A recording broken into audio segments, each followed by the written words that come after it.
7 in the morning, and the Via dell'Abbondanza is already loud. A baker slides fresh loaves out of a brick oven that has not gone cold in 19 centuries.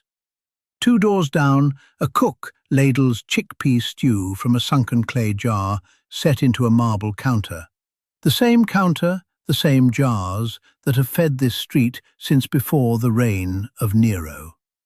Tourists wander into the frame by accident, phones up, thinking they have found a museum. They have not. This is a Tuesday. People actually live here.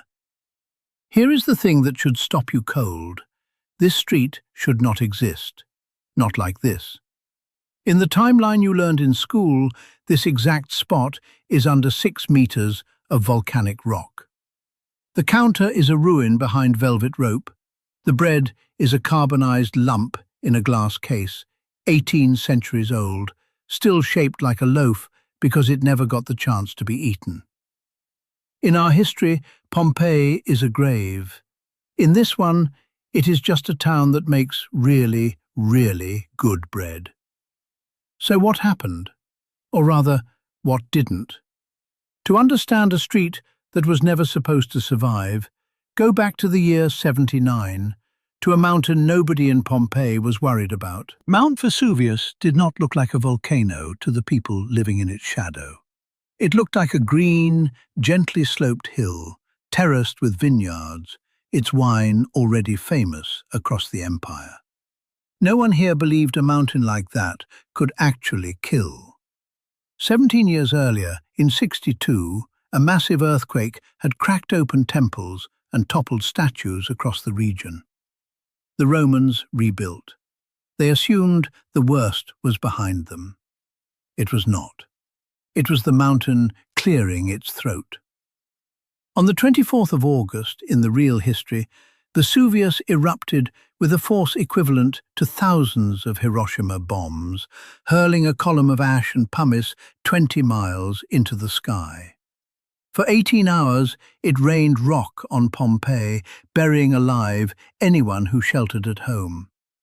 Then came what actually killed most of them, waves of superheated gas and ash, faster than a car on a highway, hot enough to turn flesh to vapor in seconds. Herculaneum, closer to the summit, was hit first and hardest. By the next morning, 2 prosperous Roman cities, and everyone too slow, too sick, or too stubborn to leave them, were gone, buried, erased so completely that within a few generations people forgot exactly where Pompeii had even stood. Here's a detail most people never hear. For almost 1700 years, this city was not lost like a shipwreck. It was lost like a word on the tip of your tongue. Farmers ploughed the fields above it for centuries, occasionally striking marble, shrugging, and planting more grapes. Now here's where our timeline quietly peels away from that one, and the hinge is smaller than you'd expect. The tremors before the eruption were real in both histories, weeks of them, rattling cups off shelves, cracking cisterns. In the history we know, people shrugged them off, the way you'd ignore a car alarm on a familiar street. In this one, a local magistrate named in surviving graffiti as Panzer had lived through the 62 earthquake as a boy, and he never unlearned the fear of it. When the wells inexplicably ran low that August, and sailors swore the tide line had pulled back to bare sand no one living had ever seen, Panzer didn't shrug. He ordered the road to Nola cleared of carts and told the city, formally, publicly, to start walking. It cost him socially. People called him hysterical. Merchants complained about lost trade. And then, on the day the mountain finally opened, the wind did something it hadn't done in the timeline you know.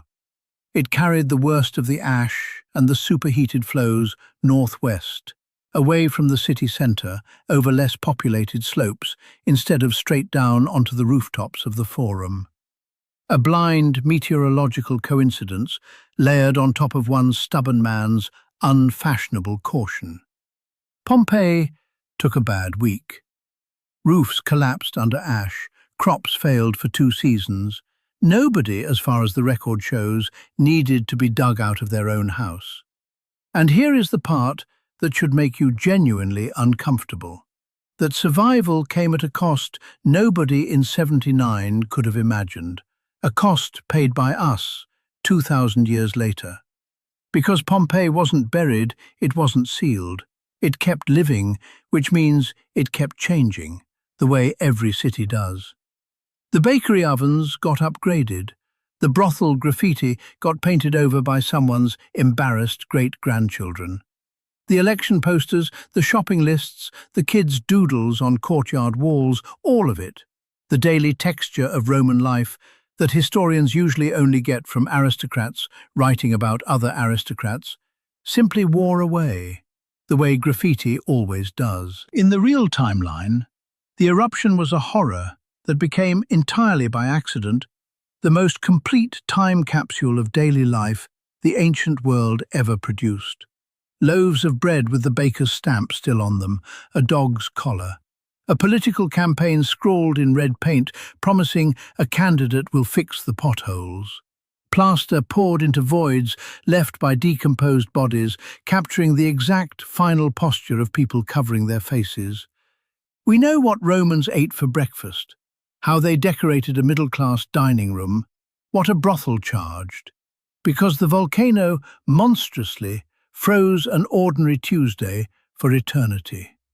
Without that Tuesday, huge stretches of what we think we know about everyday Roman life would simply not exist. Entire academic fields, entire museum wings would be replaced with educated guessing. There's a wider ripple too.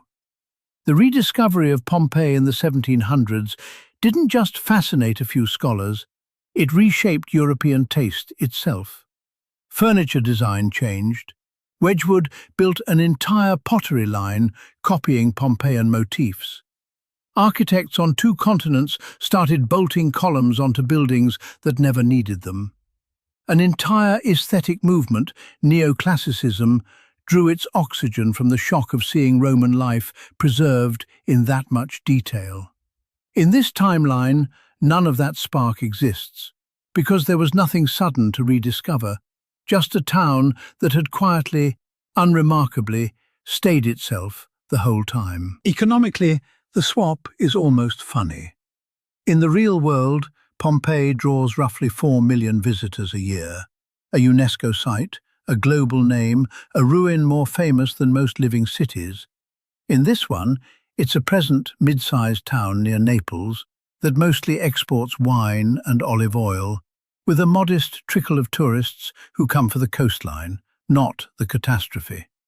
The city that lived is, in almost every practical sense, less famous than the city that died. Which brings us back to that bakery on the Via dell'Abbondanza. The woman running it, Lucia, is the 7th generation of her family to work that exact oven. She'll tell you, if you ask, that her great-great-great-grandmother used to talk about an old story, Tremors, a magistrate everyone thought was overreacting, a walk to Nola in the ash and the dark. Lucia doesn't think about it much. Why would she? To her, it's just family folklore, not the hinge on which an entire city's existence quietly turned. She has bread to sell. The oven's still warm, the street is loud. And 2,000 years later, nobody in Pompeii has any idea how close they came to becoming the most famous ruin on Earth, instead of just another Tuesday morning by the sea.